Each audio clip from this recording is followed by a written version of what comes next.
Welcome to Affluence and Advocacy, NY Real Estate Law. Hi, everybody. Welcome back to Affluence and Advocacy, New York Real Estate Law with Natalia Sishodia. Today, we're diving into the exciting yet complex world of purchasing an apartment in a new development in New York. Let's jump right into our first question. Natalia, thanks for joining. Thank you, Matt. Hello, everyone. So, Natalia, what does it mean to purchase a new development unit? A new development unit usually refers to an apartment in a building that is either newly constructed or significantly renovated. These units are often sold by the developer before or during the construction phase. Buyers are attracted to new developments for their modern designs, updated amenities, and the opportunity to be the first occupants. So what would be the main reasons to buy in a new development versus an old one? There are several reasons here to consider buying in a new development. So number one would be for modern design and amenities. New developments often feature cutting-edge architecture and design, plus state-of-art amenities. Another reason would be seamless purchase process. So typically, when somebody is buying in a new development, there is no application process. So it is much easier to make this purchase.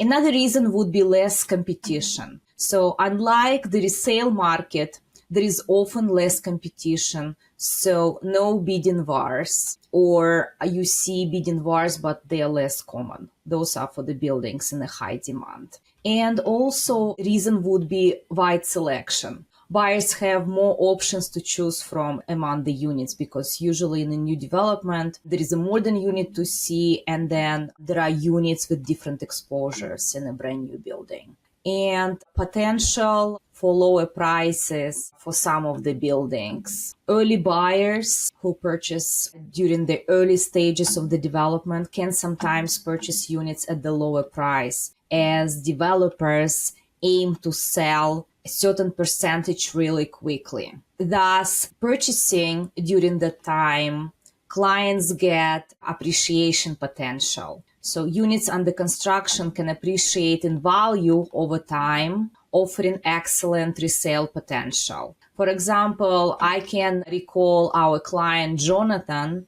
who purchased a unit in a new development in Manhattan, and he was one of the first buyers there. And within 2 years, the value of his apartment had increased significantly due to the building's rising popularity and the prime location. So it was a very good investment for the client. What are the main disadvantages of buying a new development apartment? While there are many advantages, as I mentioned before, there are also some drawbacks, some disadvantages buying in a new development. One of them would be higher cost. New development units generally more expensive than resale units. There are also mortgage challenges. For example, securing a mortgage can be difficult if the building doesn't meet certain occupancy thresholds. There could be a risk of structural issues. If problems arise, early buyers locked into their contracts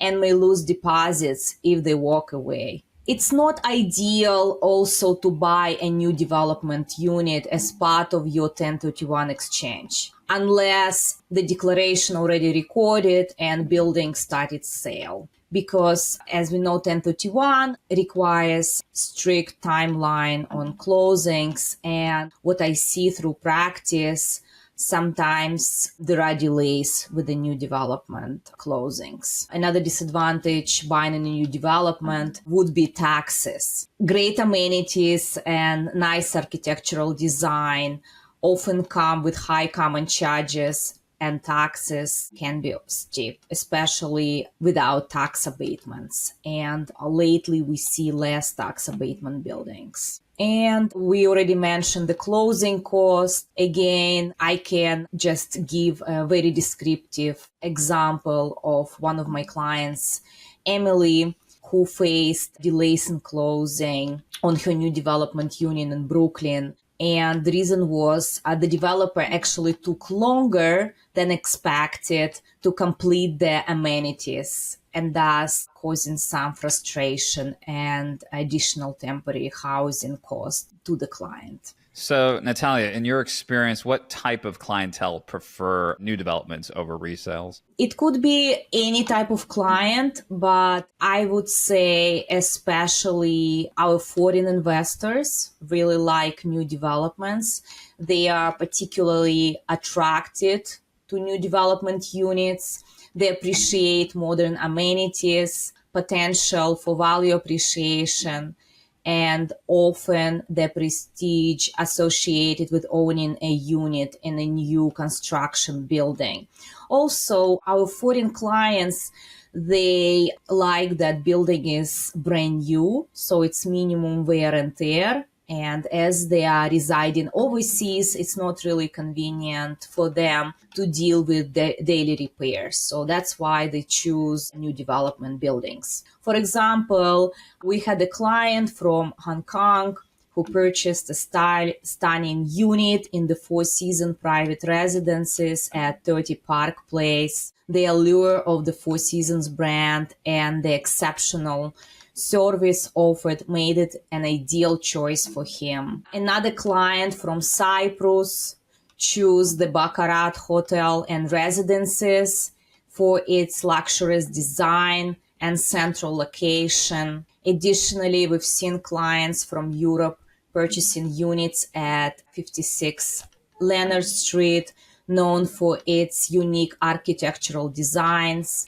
And we had clients from Middle East investing in 520 Park Avenue for its exclusivity and prime Upper East Side location. So, are closing costs the same when purchasing a new development apartment compared to a resale? Closing costs for the new development purchase are significantly higher. For example, in resale transactions, the seller typically pays transfer tax and the buyer pays the mansion tax for any purchase over 1 million. In a new development purchase, buyers often shoulder the transfer tax, contribute to the building's working capital fund. Usually it's 2 months of common charges worth. They also have to reimburse the sponsor for various expenses. Could be reimbursement for the draft and expense related to the offering plan, for example.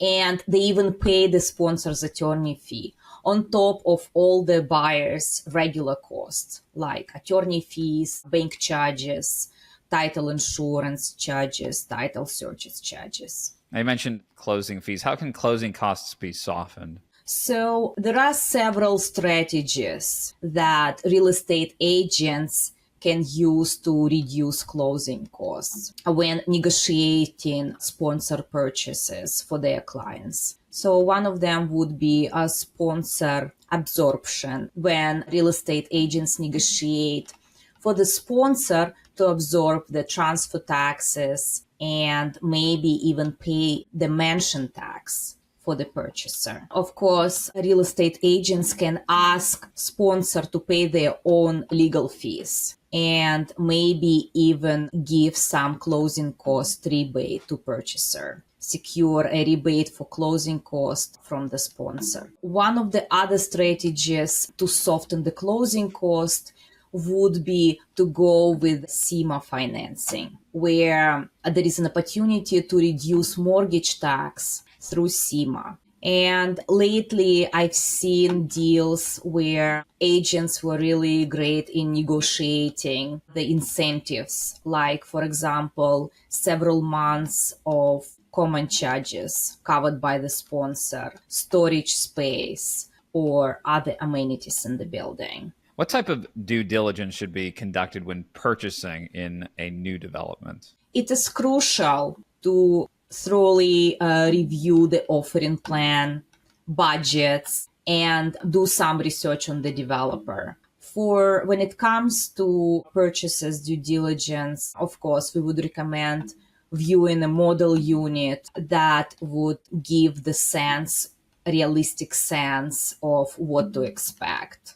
in the unit that they are buying. And what are the main conditions of closing when purchasing in a new development? Key conditions usually include temporary certificate of occupancy that ensures that unit is legally habitable. The building's declaration must be recorded with the Department of Buildings. And especially when purchases are financing, it is important that a certain percentage of units is sold. So through your experience, what type of problems have you dealt with for clients when it comes to purchasing in a new development, and what practical solutions were you able to offer? One common issue that I've seen is the risk of obstructed views due to future constructions. So we advise our clients to check for window easements and avoid promises about unobstructed views. There is no guarantee here. Another issue could be hidden closing costs, which we mitigate by thoroughly reviewing the offering plan. Another issue that just like really memorable that comes to my head right now was the issue requesting clients' contract deposit back when lender for the client rejected financing. So we had a client, Abigail, purchasing a new development condo in Brooklyn and faced a situation where rising interest rates disqualified her from securing a loan. We negotiated strong financing contingency provisions in her contract. When her lender issued a rejection letter, we requested her contract deposit back from the sponsor's attorney and aggressively pursued the return of her deposit. There were some troubles getting the response, but despite the initial resistance from the sponsors council, our persistent follow-ups resulted in Abigail getting her full deposit back, which was a huge relief for her because she was a first-time buyer and she was a bit nervous about the whole process. Everybody, thank you so much. This has been Affluence and Advocacy with Natalia Sishodia. Visit shishodia.com for more information. Natalia, thanks for your time today. Thank you, Matt, for having me today.